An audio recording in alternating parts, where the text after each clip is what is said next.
You know me by this point, right? I don't usually, if ever, make videos on media I disliked, let alone kinda hated.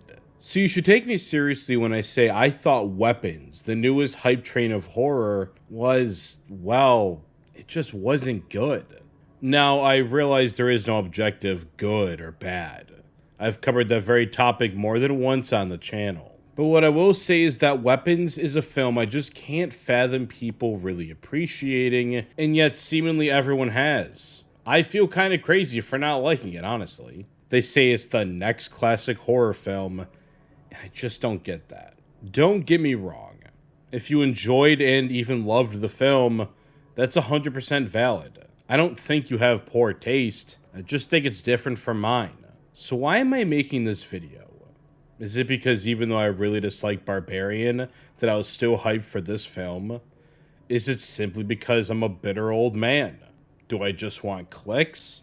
I'm honestly not sure. Maybe it's all three of those things, but I do promise to offer this for your time. A new perspective on character dramas. Now, I obviously don't know the creator of Weapons, but to me at least, it seems like he was trying to write primarily a character drama. That seems to be why the film was broken up into different sections based on the character we're following at that time. Which certainly isn't a unique idea, but it can be a very effective one. Weapons did not do that. When you write a character drama, you want to get into the heads of the characters. You want to know what they think, what they believe, or conversely, you purposely withhold that information for dramatic effect.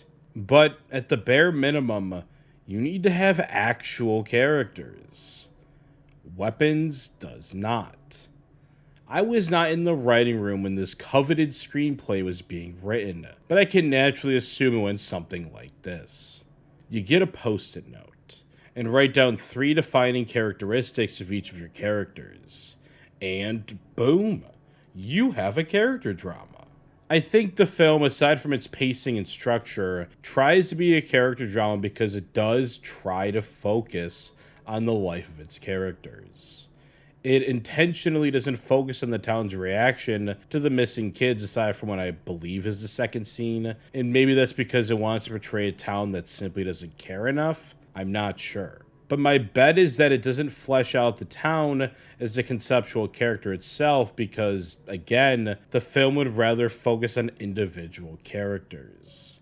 Except the problem is that Weapons doesn't have characters. It has post-it notes. Character dynamics require dynamic characters. I wrote that once in my Arcane video essay. And it's taken me a long time to figure out just what exactly makes a character dynamic. At the end of the day, characters are plot devices to tell themes, sure, and while some stories take them more literally than others, as in Puelli Magi Madoka Magica, some stories choose to then focus on those dynamics. See Evangelion or Steins Gate, just for some anime examples. I think what makes a character dynamic isn't really a backstory or definable traits, but rather that they come from the creator of the story themselves. I've said this privately to friends before, but every single person, yes, even you, dear viewer, are inherently interesting. But I wouldn't say you're interesting because you play tennis or watch Glee. I think your intrigue lies within nuance, in all the innumerable experiences you've had. Characters don't have that inherent nuance. They're created for a specific story. So I think what you have to do is take a small or even big part of yourself, or sometimes people you're close with, and insert that soul into your characters. I don't care that you played tennis. I care about that one time you fell while hitting a ball and then had to go to the store to buy Neosporin with a busted up knee. Tell me that story, because it offers up a peek into a life that was not crafted to say a certain thing. Obviously, filmmakers shouldn't actually always tell those stories, especially in full detail. That's exactly how you get me to drop Kill Bill Volume 2. But they should be there in the background to add layers to your characters. What Weapons does instead is opt into, I'm going to directly show you what few defining characteristics each person has, and leave it at that. Justine is a troubled alcoholic. And to show this, let's have her buy 2 whole bottles of liquor at the store instead of going home like they told her to. To further explain this, if it wasn't clear enough already, let's have Archer explain that she has a DUI and got fired from her last school for inappropriate behavior with the faculty. Paul is a troubled alcoholic. And to show this, let's have him not only cheat on his partner with Justine, but also have that same partner bust through the doors of the liquor store, follow Justine, attack Justine, and then pour a bottle on her, exclaiming, "You don't know what you just did," because Justine got Paul to drink alcohol. The film will never explore this line again. To further explain this, let's have Paul and his partner directly chat about AA meetings. Archer is a concerned father of one of the missing kids. And to show this, let's show him walking up to the worksite, only to reveal, gasp, he bought the wrong paint for the door because he was so worried about his missing son. To further explain this, he will stalk Justine, vandalize her car, and yell at the police to arrest her. And he's one of the more interesting characters. James is a drug addict. Alex is scared of his supposed aunt and wants to save his parents from her evil clutches. Again, one of the more interesting characters. Marcus kills his own husband. I think you get my point. Either they have substance abuse problems that literally don't tie into the plot whatsoever, or they just do things. And again, I personally think this was meant to be a character drama. And you can disagree with me there, but the bigger problem is that there are no dynamic characters in this film to even carry the plot.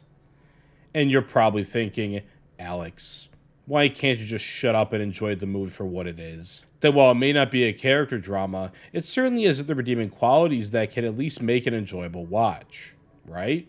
And my response to that is, 1, I can't monetize that, and 2, of course, just my personal opinion, but honestly, I find it basically impossible to find a single fun or engaging quality to this movie. The tension was almost non-existent, the jump scares were cheap and visually and audibly uninteresting, the gore was meh aside from the ending, and the whole film was just boring to me, aside from some of the funnier moments. Nothing wild happened, and while I don't like the word unoriginal, is I don't find anything to be wholly original. It was, to me, just plain uninspired. I did not see a single thing in Weapons that I haven't seen done better before, aside from maybe the premise, and they didn't do anything with it. And dear God, I thought the movie was going to be about gun violence. And while I will never criticize a piece of art for not being what I expected, even though I hoped for that, the whole reveal of it being an evil witch made a small piece of me die inside. I don't need elevated horror to like a horror film. And in some cases like Skinamarink, I don't even need to be much of a story, but at least give me something. I don't like paranormal or witch stories, and I definitely hate it in Weapons, more so than I usually would. All in all, if you enjoyed this movie, more power to you. Any criticisms I've made are, of course, based my own personal tastes. But for me, I would have to consider Weapons one of the worst horror movies I've ever had to sit through. And, as always, thank you for watching.